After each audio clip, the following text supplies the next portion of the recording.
Aqueles que encontraram, digam amém. Ficou grave demais. Versículo 19. Evangelho segundo escreveu Lucas, capítulo 16, versículo de número 19. Enquanto você procura, eu me apresento. Servimos a Deus ali como pastor auxiliar na Catedral Baleia, sob a liderança do pastor João Daí, que quando tomou conhecimento, pediu que eu trouxesse um abraço à igreja. Deus abençoe. Evangelho segundo escreveu Lucas, capítulo 16, perdão.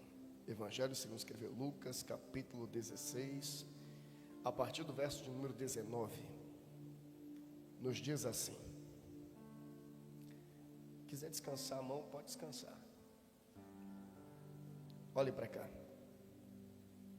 Ora, havia um homem rico que vestia-se de púrpura e linho finíssimo, e vivia todos os dias regalada e esplendidamente. Havia também um certo mendigo chamado Lázaro, que jazia cheio de chagas à porta do rico, e desejava alimentar-se com as migalhas que caíam da mesa do mesmo. Os próprios cães vinham lamber-lhe as feridas.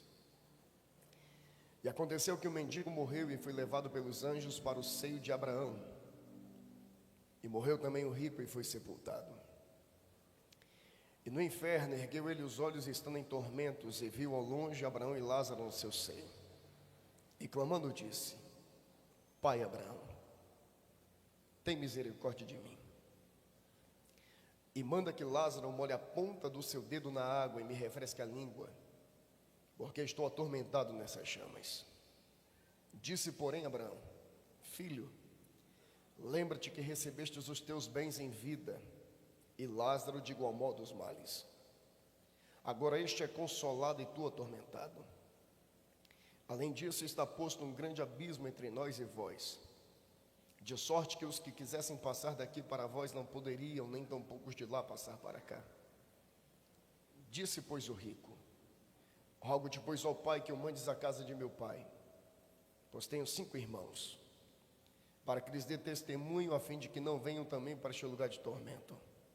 Disse-lhe Abraão: Eles têm Moisés e os profetas, ouçam-nos.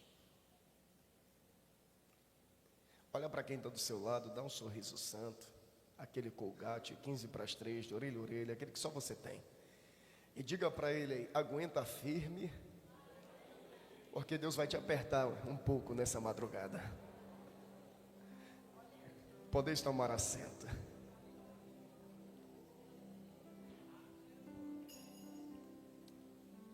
Bem suave, bem longo. Olhe para cá. O texto que lemos é uma das inúmeras parábolas do Senhor Jesus.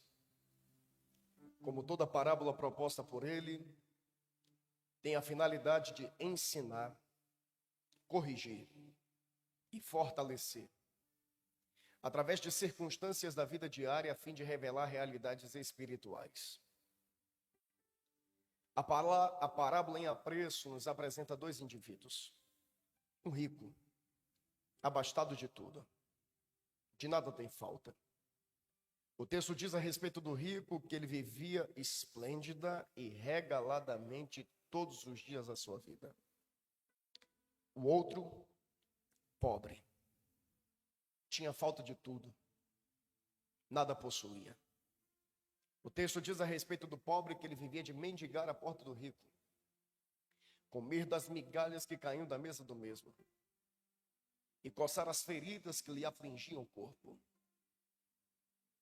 O destino de ambos é curioso. O rico, lugar de tormento. O pobre, lugar de descanso.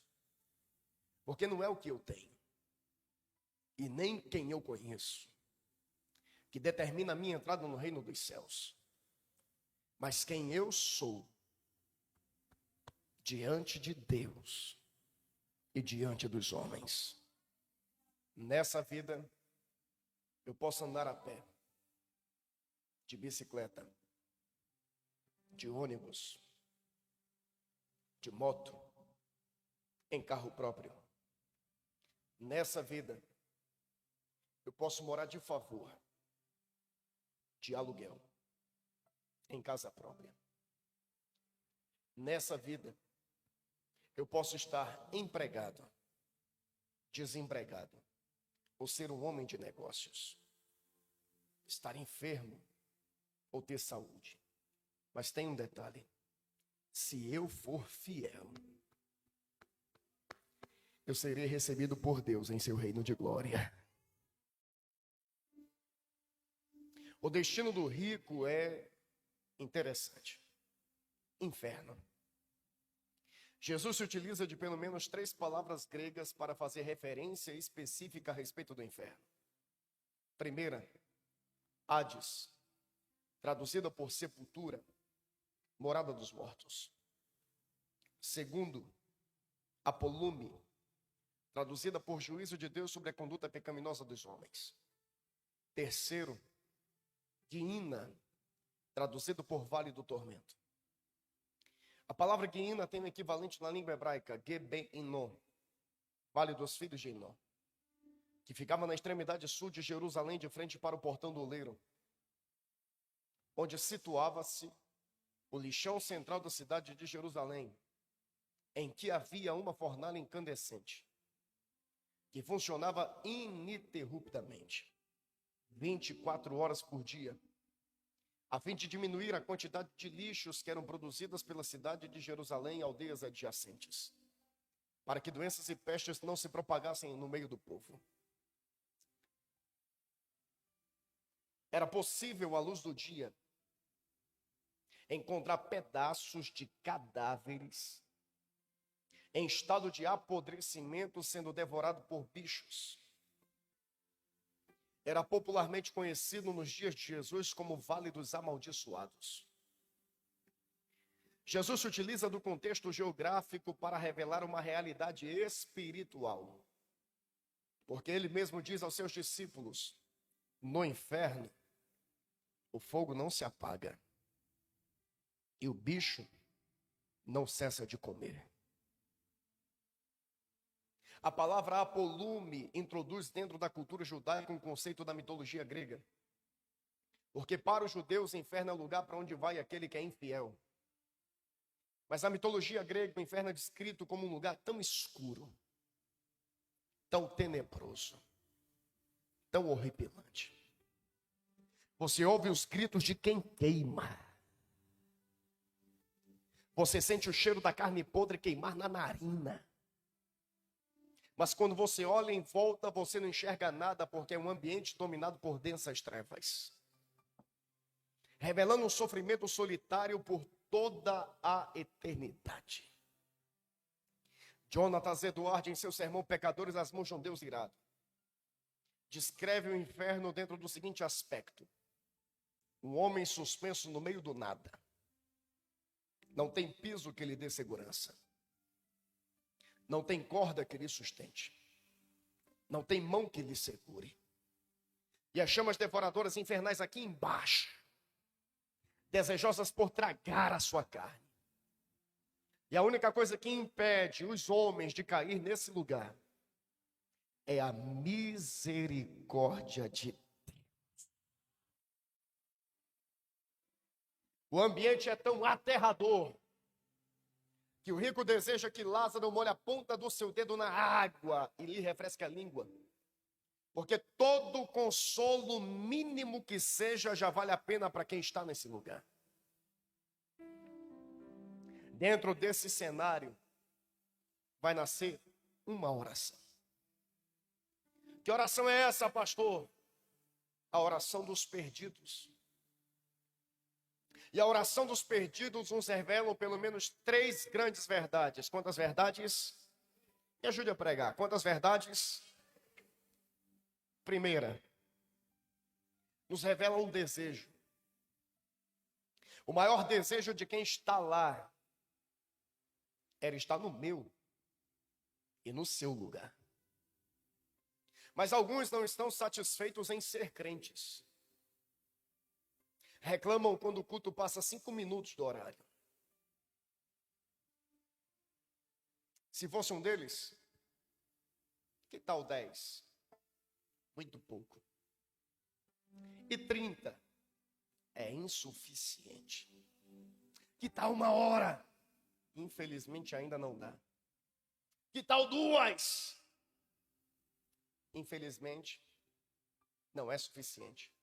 Que tal o sermão de Paulo na Macedônia? 24 horas. Ao romper da alva, Paulo começa a pregar. Adentra pela tarde, não para. Rompe à noite, começam a acender lamparinas para alumiar o ambiente. É meia-noite, Paulo ainda não parou de pregar.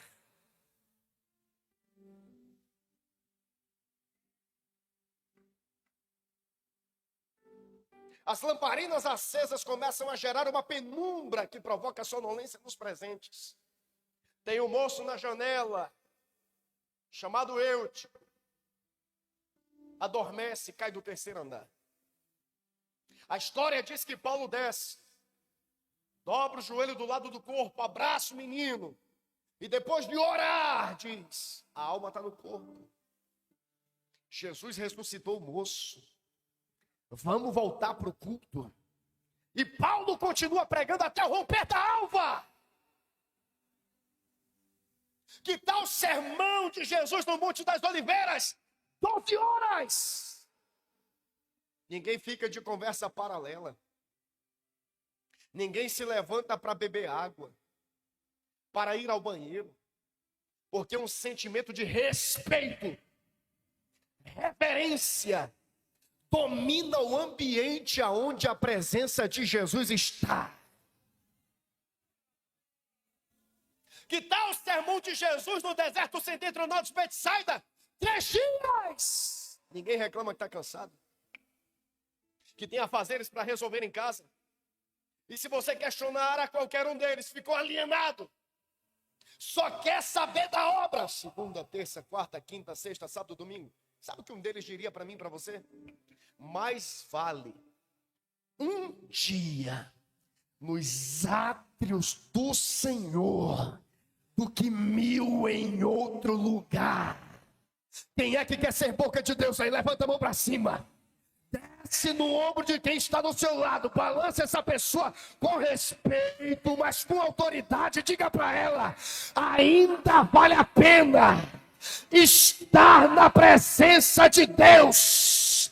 Ainda vale a pena trabalhar na obra desse Deus.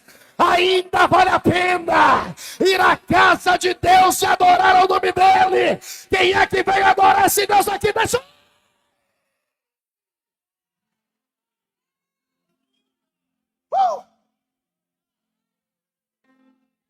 Mas alguns não estão satisfeitos em ser crentes. Reclamam porque tem que contribuir financeiramente com a obra. Se fosse um deles, que tal o ouro para os utensílios do tabernáculo? Fique à vontade. E prata, pode levar o quanto quiser. E bronze para os engastes do tabernáculo, pegue o que for necessário. E pedras preciosas e semi-preciosas para a tampa do propiciatório, pode levar. Madeira de acácia caríssima vinda da Síria, fique à vontade. Pele de texugo, um milagre no meio do nada, pode levar. Pele de golfinho raríssima do deserto, pode pegar.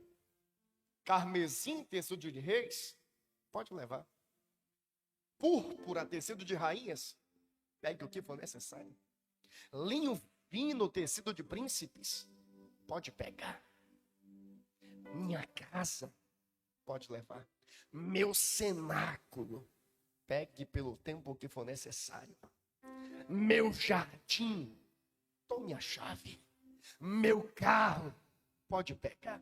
Meu camelo, pode levar. Meu dromedário, pode levar. Meu jumento, pode levar. Meu burro, pode levar. Meu cavalo, pode levar. Meu boi, pode levar. Meu bode, pode levar. Minha ovelha, pode levar. E se você dissesse a ele, ficou louco, vai dar tudo que tem para obra. Sabe o que eles diriam? Nada é meu. Tudo é dele.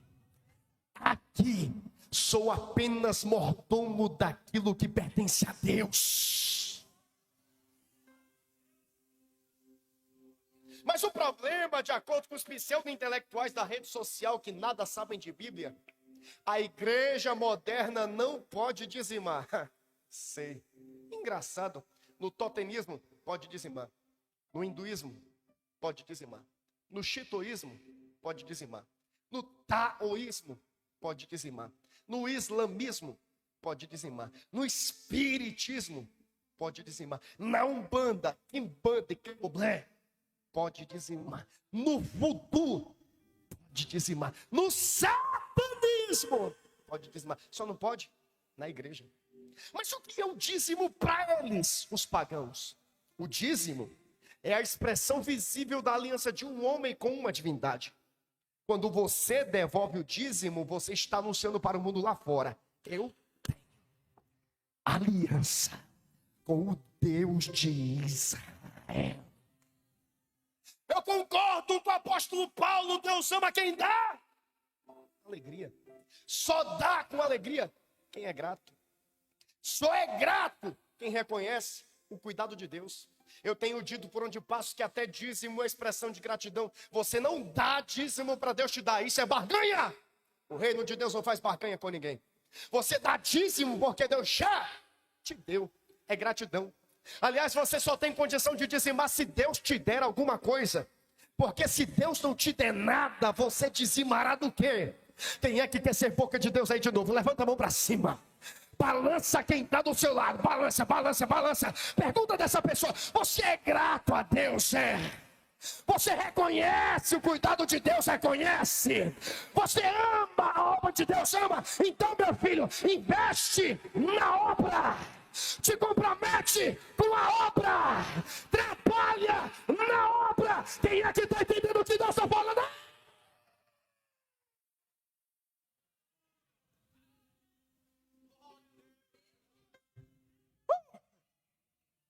Segundo, me revela uma preocupação. A maior preocupação de quem está lá é que a sua família não vá para o mesmo lugar que eles se encontram. Pai Abraão, disse ele, manda Lázaro lá porque tenho 5 irmãos. Eu me lembro. Belo dia eu estava indo atender uma agenda em outro estado, alguns anos atrás, quando o Espírito Santo me visitou dentro do avião. E me fez 3 perguntas que eu quero fazer para você essa noite. Primeira: as tuas filhas vão querer casar com pastores? Entenda, fora esses últimos 3 anos atípicos de pandemia que vivemos no Brasil e no mundo, eu estava pregando em média 240 vezes por ano. De quinta a domingo eu estava longe de casa, minha ausência era muito grande. Se não fosse a esposa que Deus me deu, talvez não estaria mais nem casado. A segunda pergunta é muito parecida. Os teus filhos vão querer ser pastores? Mas eu confesso que a terceira tirou meu sono por dias. Ele disse: naquele grande dia, quando você comparecer diante do tribunal de Deus, Deus te fará uma pergunta. Eu tive o atrevimento de perguntar o quê? Ele disse: naquele grande dia, quando você estiver diante do tribunal de Deus, Ele lhe perguntará: onde está a família que eu te dei? E você não vai poder dizer: peraí, Deus, vamos primeiro falar das armas que eu ganhei na Argentina, na Venezuela, no Peru. Peraí, Deus, vamos primeiro falar das almas que eu ganhei no Paraná, em Santa Catarina, no Rio Grande do Sul. Não, Deus, peraí. Bora primeiro falar das almas que eu ganhei no Nordeste, na Bahia, na Paraíba, no Pernambuco, no Ceará, no Maranhão, no Piauí. Peraí, Deus, bora falar das almas que eu ganhei no Centro-Oeste, no Goiás, no Distrito Federal, no Mato Grosso Sul, em Minas. Peraí, Deus, bora primeiro falar das almas que eu ganhei em São Paulo, no Espírito Santo, das almas que eu ganhei no Norte, no Amazonas, em Roraima, em Rondônia, no Tocantins, no Pará. Peraí, Deus. A pergunta de Deus será contundente e enfática. Onde está a família que eu te dei? O apóstolo Paulo foi muito feliz quando disse: aquele que não cuida da sua família é pior do que o incrédulo e negou a sua fé. Porque antes de querer ser profeta ou boca de Deus para quem não me conhece, eu tenho que ser homem de Deus e mulher de Deus para quem convive comigo na minha casa.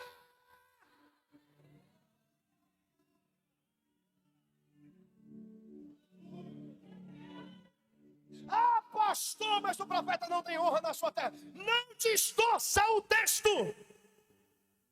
Quem está falando isso nunca pecou, nunca chegou atrasado, não foi omisso no seu ministério, não negligenciou o seu trabalho, tinha a palavra certa, na hora certa, para a pessoa certa, no lugar certo.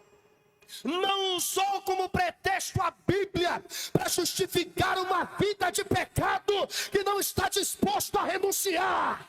Quem é que quer ser boca de Deus aí de novo? Balança quem está do seu lado, balança e diga: antes de ser boca de Deus, para quem não te conhece, aprenda a ser homem de Deus, aprenda a ser mulher de Deus, para quem convive com você na sua casa. Quem é que recebe essa palavra? Eu não sei se Deus está falando hoje, se Deus está falando, dá um glória a Deus aí, dá.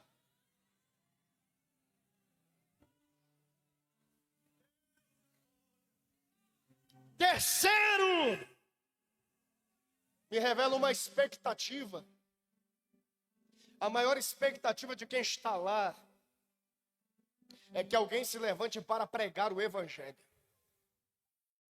Se Deus abrisse nesse momento a porta da eternidade, pudéssemos ouvir os gritos de quem está lá, seriam mais ou menos esses: ei, crente, que anda com a Bíblia debaixo do braço, pelo amor de Deus, prega a palavra. Ei, mulheres, prega a palavra. Ei, varões, obreiros, preguem a palavra. Ei, jovens, adolescentes, crianças, preguem a palavra. Alguém prega de manhã, alguém prega de tarde, alguém prega de noite, alguém prega de madrugada, alguém prega na metrópole, alguém prega na capital, alguém prega na cidade, alguém prega no município, alguém prega no povoado, alguém, pelo amor de Deus, prega na zona urbana, mas também prega na zona rural. Alguém prega a palavra em tempo, como disse Paulo. Se abrirem a porta para você entrar, mas prega fora de tempo, como ele disse também. Se derem com a porta na sua cara, se receberem a mensagem, prega. Se não receberem a mensagem, prega do mesmo jeito. Reúne a família para um churrasco e prega. Chama os amigos para um cinema e prega. Reúne os colegas de trabalho e prega. Prega. O tempo da igreja está acabando, prega. As profecias estão em pleno cumprimento, prega. Jesus está vindo aí buscar a noiva, prega. A hora de se levantar para pregar é agora. Prega a palavra, prega a palavra, prega.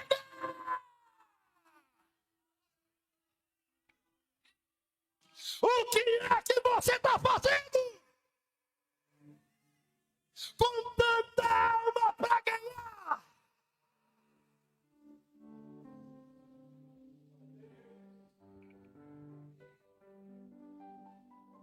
E você está aí, brigando por posição. Reconhecimento humano. Glória de homens. Não vou, mas para a igreja não me deu a paz do Senhor. Não canto mais nesse ministério, não me deu uma oportunidade. Eu vou mudar de denominação. O pastor chamou minha atenção publicamente. Ora, meu irmão, deixa de bobagem. Mais importante do que ser reconhecido pelos homens, ter o nome escrito no livro da vida.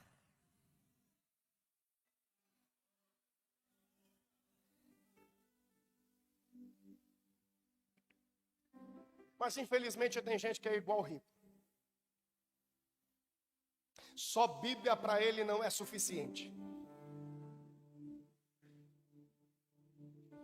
Porque diante do clamor, a resposta de Abraão é: eles têm Moisés e os profetas. Faz assim com a sua Bíblia. Pega a sua Bíblia e faz assim, ó.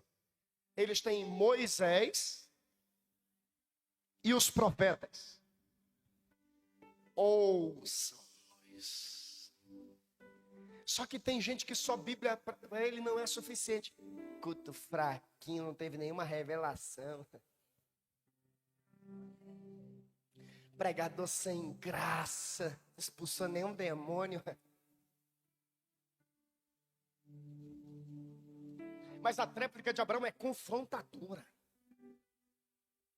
Se eles não ouvem Moisés e os profetas, tão pouco crerão, ainda que alguém ressuscite dentre os mortos.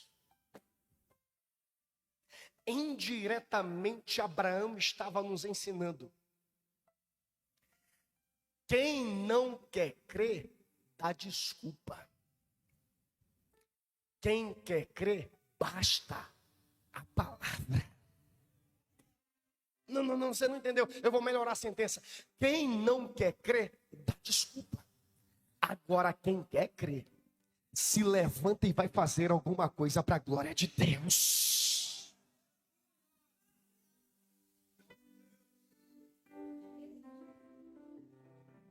Não, pastor, é que eu não tenho tempo. A todo propósito existe um tempo determinado debaixo do céu. Não, pastor, é que eu não tenho sabedoria. Alguém tem falta de sabedoria? Peça a Deus, que a todos dá liberalmente. Não, pastor,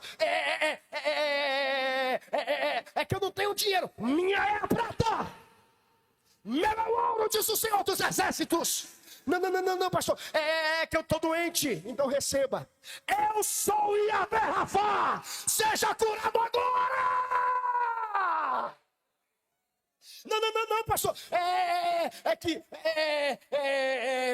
que eu não sei falar. Não foi ele que disse para Moisés? Quem é que fez a boca do que fala e a boca do que não fala? O olho do que vê e o olho do que não vê, não foi eu. Não, pastor, é que eu sou muito novo. Não foi ele que disse para Jeremias? Não diga no passo de uma criança, porque aonde eu te mandar, tu irás. E o que eu mandar falar, isso mesmo tu falarás. Não, pastor, é que eu não tenho influência, não tem ninguém que possa me indicar. Do Senhor é a terra, a sua plenitude, o mundo e os que nele habitam. Ele manda no céu, ele manda na terra, ele manda embaixo dela. Ele manda nas galáxias, nas via-lácteas, nas constelações, nas centauros, nas nebulosas.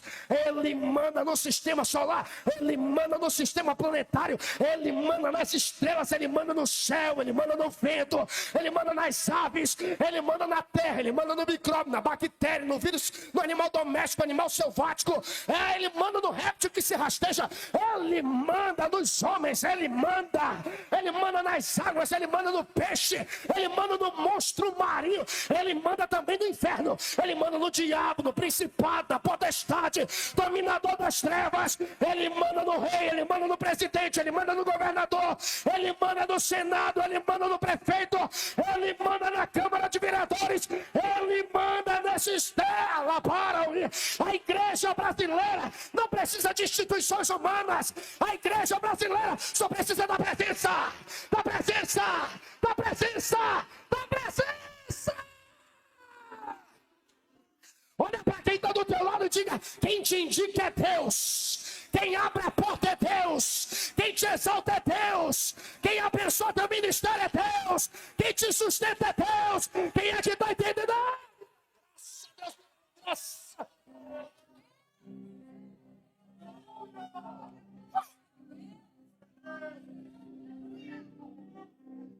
Não tem desculpa.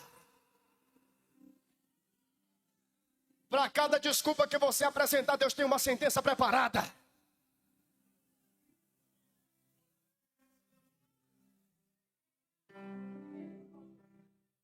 O problema é que a igreja ainda não entendeu a grande comissão. Quando Jesus estabelece a grande comissão, Marcos registra da seguinte maneira: quem crer e for batizado será. Quem não crê está condenado. Perceba, quem? Pronome relativo. Indistingue sexualidade, cor, raça, posição social, sexo. Deus não está preocupado se você é homem ou mulher. Se você é alto, se você é baixo, se você é gordo, se você é magro. Se você é rico, se você é pobre. Deus não está preocupado com o seu status, com a sua condição financeira. Quem introduz a participação da responsabilidade humana no processo salvífico? Crê.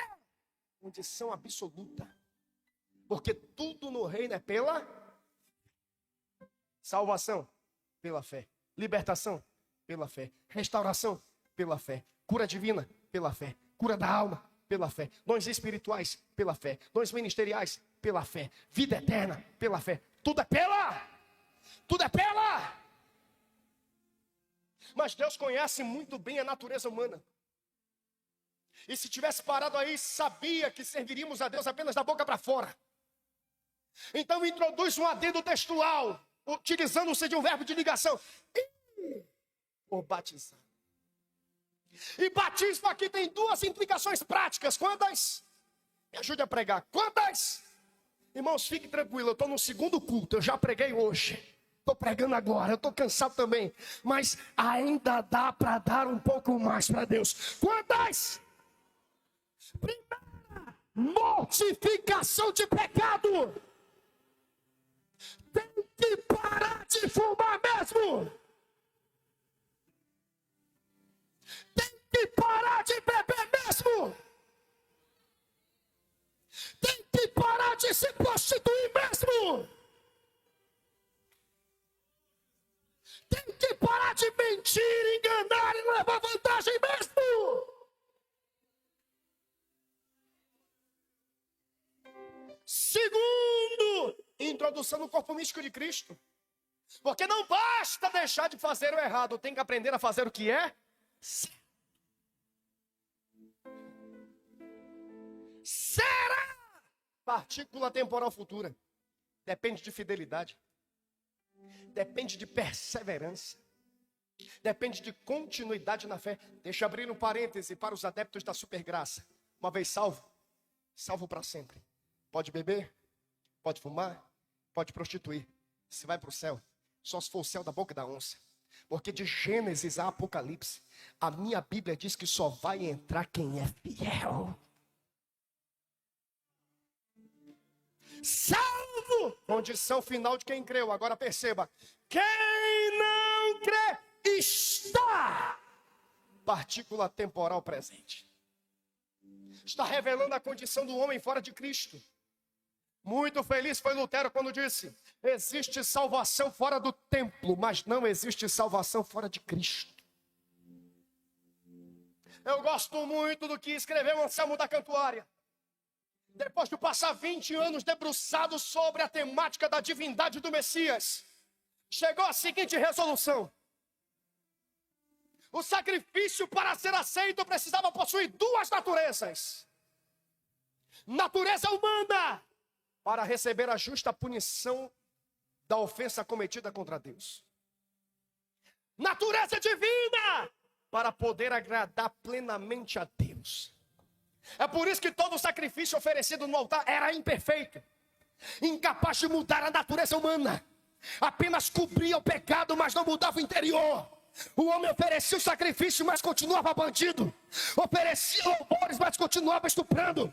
Oferecia cânticos, mas continuava roubando. Oferecia tributos, mas continuava adulterando. Não mudava a natureza do homem. E quando Deus olhou para a terra e viu que o homem estava se perdendo no caminho do pecado, decidiu prover o escape. É por isso que João aponta para Jesus dizendo: eis aí o Cordeiro de Deus que tira o pecado do mundo. Balança quem está do teu lado, balança, balança, balança.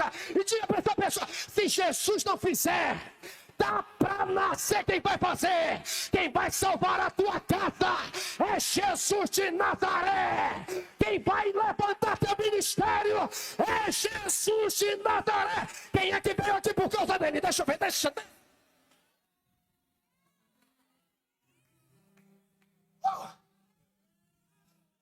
Olha para cá, olha para cá. Não adianta ir para terreiro oferecer animal.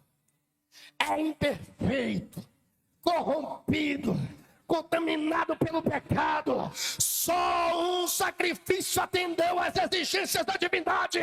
E o nome dele é Yeshua Hamashia, o Messias enviado, o eleito de Deus. Quem é que veio aqui por...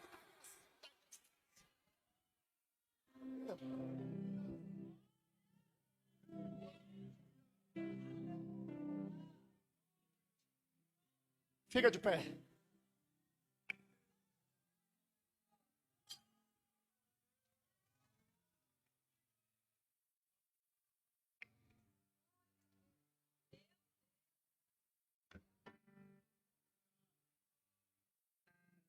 Eu quero que você fale para pelo menos 4 pessoas.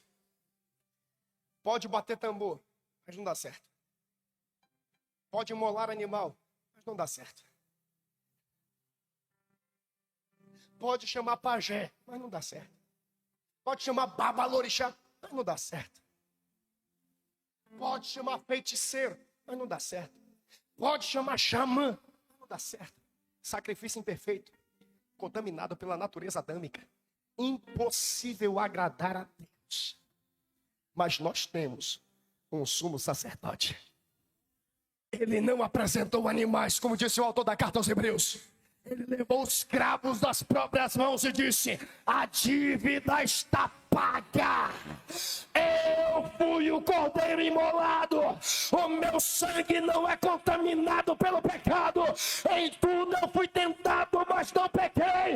Estou aqui para interceder pelos santos. Só Jesus tem poder para salvar o seu povo.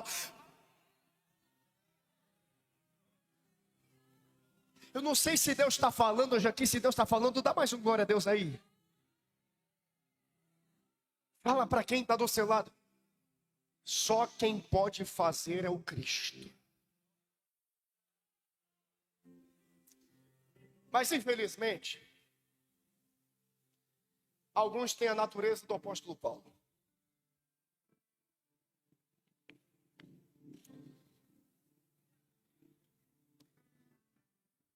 Recebe cartas dos principais sacerdotes para prender, torturar e assassinar cristãos por professarem a sua fé.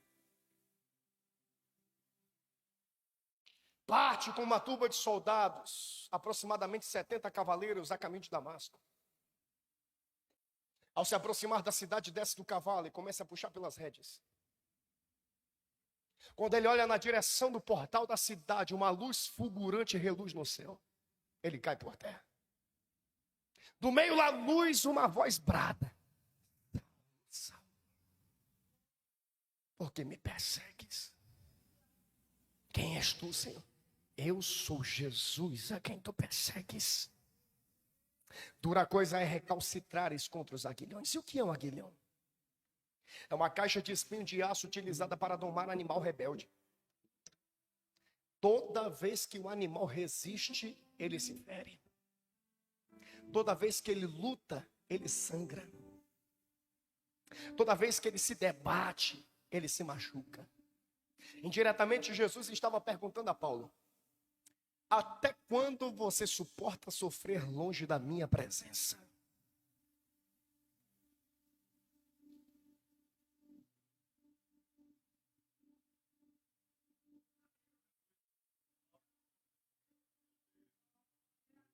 Quem quer ser boca de Deus? É a última vez. Pergunte de pelo menos 2 pessoas à sua volta: até quando você suporta sofrer longe da presença do Cristo?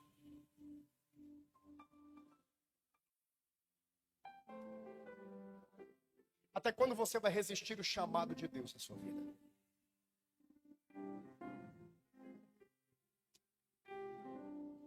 Depois eu vou, depois eu prego, depois eu me levanto, depois eu evangelizo, depois eu canto, depois eu lidero, depois eu assumo responsabilidades, depois me consagra, depois eu aceito o chamado, depois eu vou ser pastor.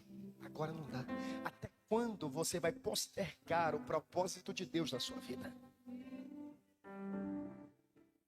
Você não cansa de sofrer? Ou você não sabe que não cumprir o seu chamado é pecado de desobediência?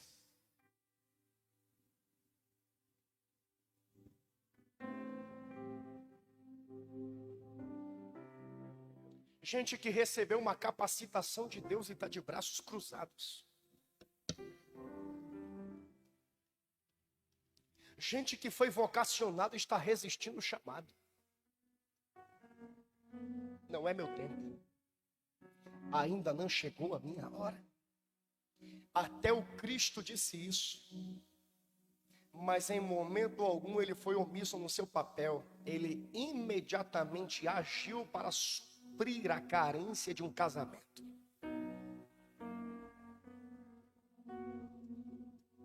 Até quando você vai continuar levando a sua vida com Deus de qualquer maneira? Não jejua, não ora. E quando ora, ora espaçadamente. 2 minutos aqui, 3 minutos ali, 5 minutos ali. A caminho do trabalho, dentro de um ônibus, atrás de um volante, dirigindo um carro. Mas não é esse tipo de oração que Jesus procura. Jesus está na pedra onde se esmagam azeitonas para extração de azeite, suando gotas de sangue, gemendo. E a ciência diz que quando a hematidrose se manifesta, a dor se multiplica 10 vezes mais. Pensando em desistir, e eu gosto do tradutor, porque ele coloca um ponto e uma vírgula, revelando um espaço de tempo entre a oração e a resolução do Messias. Jesus pensou em desistir por pelo menos 3 horas.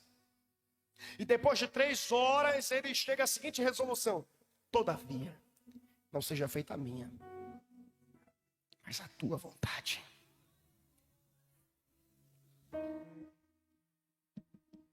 Ele volta para os discípulos e encontra eles e o confronta a eles: não conseguem vigiar comigo nenhuma hora. Porque não basta orar 3, 4, 5, 10. É necessário entrar no quarto, fechar a porta, colocar a boca no pó, orar a teu pai que está em secreto. E teu pai que está em secreto te recompensará. O quarto aqui é uma alusão à figura da intimidade. E você, quando tem intimidade com alguém, não entra na presença dessa pessoa com hora marcada para ir embora. Você entra lá e você não sai enquanto a sua alma não é plenamente satisfeita. Não basta orar 3, 4, 5. É necessário gastar tempo, entrar diante de Deus sem hora marcada para ir embora. Porque Deus está desejando ter intimidade com você. Mas o que mais me preocupa na parábola é que o rico não foi condenado por um pecado moral. Não foi condenado por uma transgressão da lei. Ele foi condenado porque negligenciou uma vida padecendo à porta de sua casa.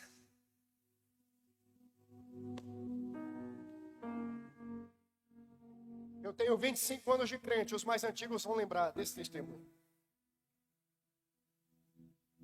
Eu acho que o senhor lembra, pastor. O missionário americano foi enviado à Argentina. Deus disse para ele, vai ao aeroporto, já há uma passagem comprada e vai à Argentina. Desce em Buenos Aires. Do outro lado, alguns anos antes, uma moça de 16 anos ouve a voz de Deus dizendo a ela, te levanta e vai fazer a minha obra. Ela responde a Deus dizendo, Senhor, eu sou muito nova. Eu ainda não casei. Deixa eu casar primeiro, depois eu me levanto e vou fazer a tua obra. Deus silencia por 3 anos, ela casa. E na noite de núpcias, ela engravida. No 6º mês, a voz de Deus vem e diz, te levanta e vai para a minha obra. Ela diz, Senhor, eu estou grávida. Deixa primeiro eu ter meu filho, depois eu me levanto e vou para a tua obra. Deus silencia de novo. O tempo passa, a criança vem ao mundo. Inteira 1 ano de idade, então Deus vem e diz, se levanta e vai para a minha obra. Então ela diz a Deus, Senhor, meu filho é muito pequeno, deixa eu criar ele primeiro, então eu me levanto e vou para a tua obra. O menino cresceu, se formou, casou, constituiu famílias, gerou netos. Então Deus vem e diz, te levanta e vai para a minha obra. Ela diz, Senhor, agora eu estou muito velha. Eu não dou mais conta de ir para a tua obra. Deus silencia. A voz de Deus ecoa na América. O missionário vem. Desce no aeroporto. A voz de Deus diz, pegue um táxi para o centro. Ele desce. Deus diz, percorra a avenida principal por 2 horas, a pé. Ele percorre. Depois de 3 horas, ele entra no bairro habitacional e diz, dobre à direita, ele dobra. Depois que ultrapassa 5 quadras, Deus diz, dobra à esquerda, ele dobra. Quando ele está no meio da rua, na metade dela, Deus diz, para, se vire para a direita e toque naquela campainha.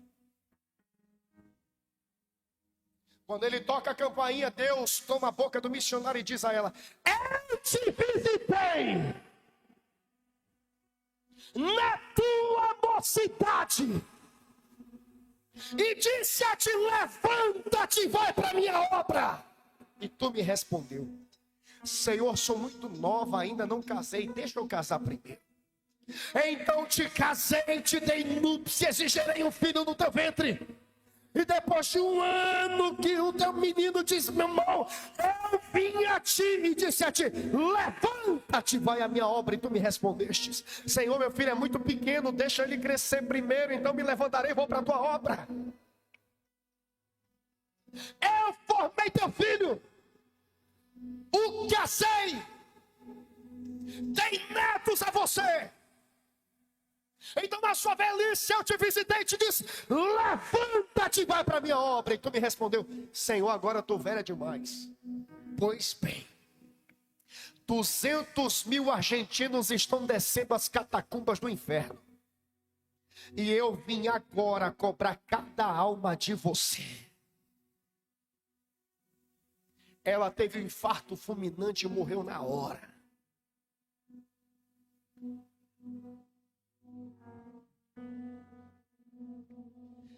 Aponta o dedo para quem está do teu lado e diga para quem está do seu lado, o que é que você está fazendo?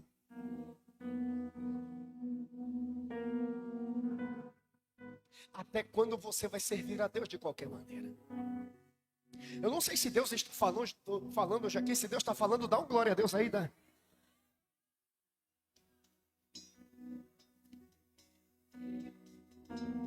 Quando eu vinha para cá, eu vinha preocupado com o sermão que eu iria ministrar.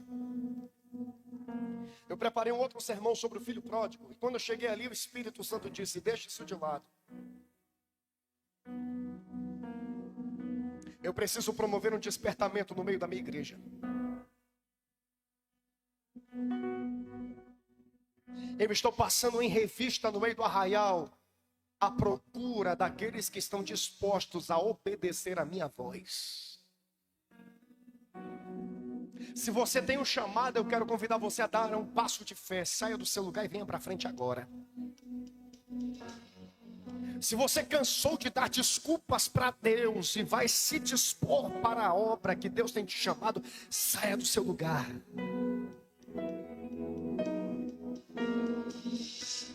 Vem.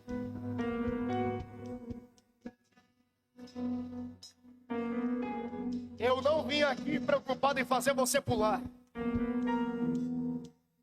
Eu não vim aqui preocupado em agradar. Eu sou obreiro integral, eu dependo de agenda e todo pregador se preocupa com isso. Mas eu não vim aqui para isso, eu vim aqui para atender o chamado de Deus. Porque Deus está procurando trabalhadores para a sua vinha. Aonde estão aqueles que irão atender ao chamado do Pai? Saia do seu lugar e venha para frente, mas vem correndo, vem.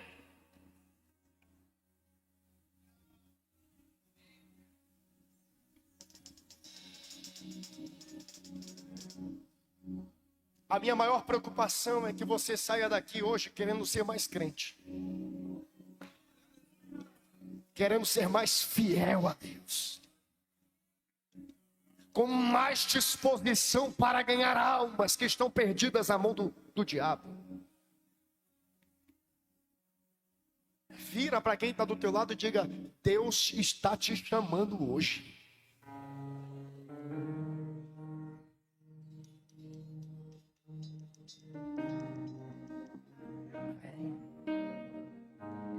Existe um versículo que marca meu ministério, eu gosto muito dele, Milton.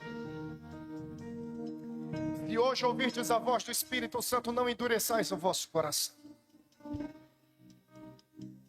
Não adianta ter um título se você não exerce a função.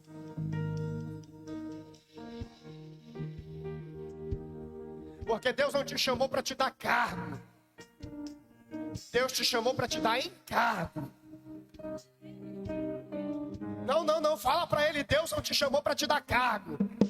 Você pode ser pastor, presbítero, apóstolo, se não cumprir a sua responsabilidade, será condenado.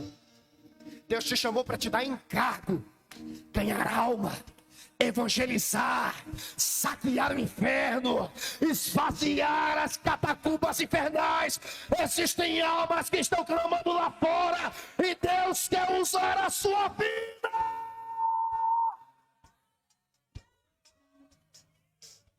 Eu estou todo arrepiado, irmãos.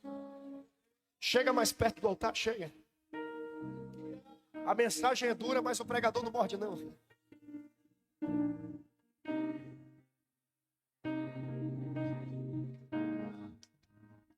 Pega na mão de quem está do seu lado.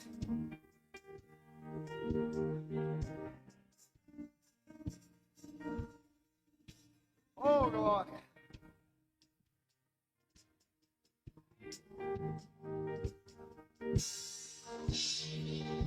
Por um lado eu estou feliz, porque pessoas estão respondendo positivamente aquilo que foi comunicado. Por outro eu estou triste, porque agora alguém está perecendo sem salvação. Agora alguém está se perdendo na eternidade. Enquanto estamos aqui, o diabo trabalha incansavelmente ali do outro lado da rua. Gente bebendo, fumando, adulterando, prostituindo.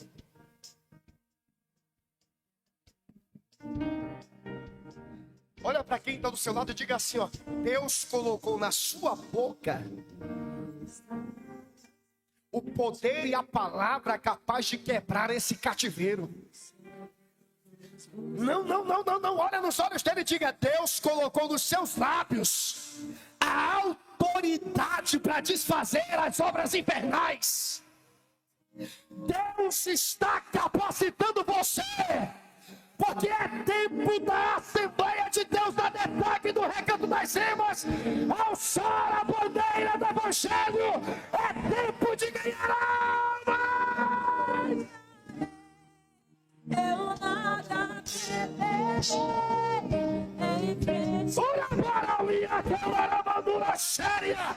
Se Deus está na mensagem que eu estou pregando essa madrugada, recebe graça, recebe graça, recebe a presença.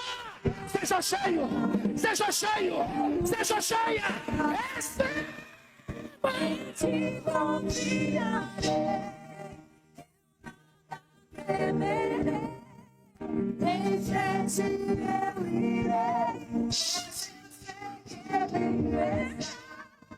E o dia voltará.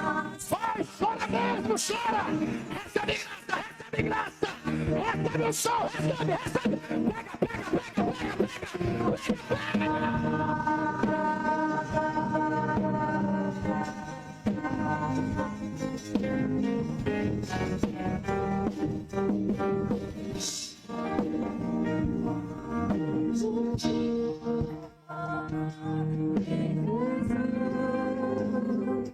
Escute, segura. Eu termino agora.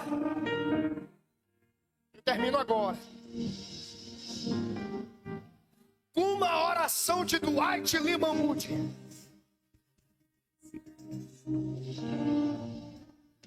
Formatura de obreiros. Melhor aluno da classe foi escolhido como orador.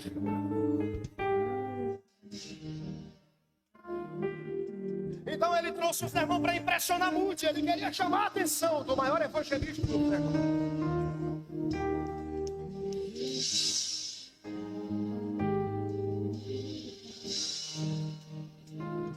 Moody silenciosamente ouviu, não demonstrou nem esboçou nenhuma reação, se levantou e saiu da sala. O orador insatisfeito porque foi o melhor sermão da sua vida, correu até Moody, encontrou Moody chorando, olhando para a cidade e questionou: o meu sermão não foi bom? Eu preguei um sermão para as pessoas sonharem com o céu. Aí Moody olhou para ele e disse assim: a minha oração não é que as pessoas desfrutem de 5 minutos do céu, mas que elas desfrutem de pelo menos 5 minutos dentro do inferno.